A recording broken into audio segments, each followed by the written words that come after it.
That is the sound of a huge fire burning after a pipeline exploded in Pettis County. A viewer, John Paulo, sent us this video. He was 10 to 15 blocks away from the explosion when it happened. It's happened around midnight near Houstonia, Missouri, which is northwest of Sedalia, about 75 miles to the east of Kansas City. This pipeline, we've learned, owned by Panhandle Eastern Pipeline Company.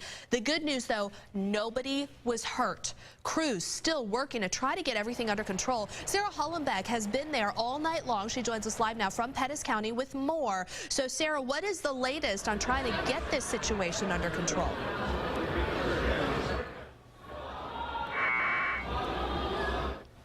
Even the better news is that this is really starting to die down. Take a look at those flames back there in the distance. We're about a half a mile away. There's still a lot of flames. However, that was about twice as high. Those flames were leaping twice as high just about half an hour ago. So the good thing is it seems to be burning itself out, but the real kicker here is that they have a lot of hay on site.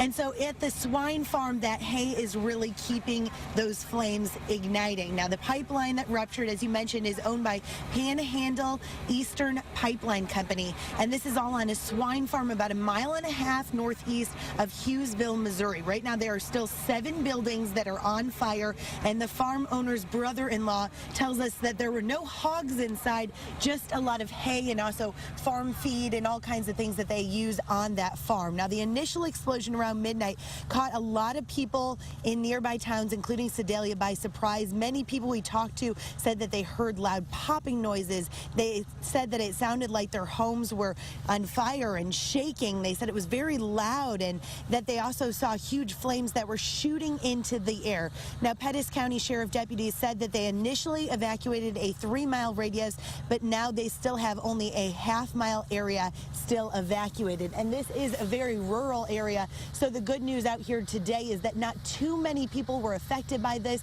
and of course the best news that nobody was hurt in these huge fires. We are live in Pettis County. I'm Sarah Hollenbeck, 41 Action News. All right, Sarah, thank you so much for keeping us updated on this. Now, a lot of viewers, a lot of you out there have been keeping us updated as well. We're seeing a lot of pictures that you've sent in. This one here sent in to us from Alex Harrell. Also, Joe sent us this picture, which we're going to show you here. You'll see the red tint to the explosions.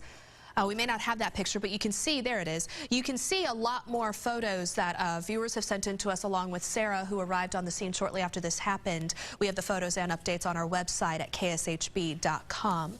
Now, Panhandle Eastern Pipeline also had a rupture back in 2008. There wasn't an explosion at that time. It was a 24-inch pipe that ruptured, created a 50-foot deep hole in the ground, and nobody was hurt in that incident either. Now, Panhandle Eastern Pipeline runs the 6,500-mile-long pipeline. This is according to the company's website. Runs from the Texas Panhandle through Kansas and Missouri all the way up to Michigan. We know they supply natural gas to some of the major cities along the way, including Chicago and Cincinnati. Sarah said she did ask people around the area if they were affected by this. They said they haven't noticed any changes in the natural gas to their homes.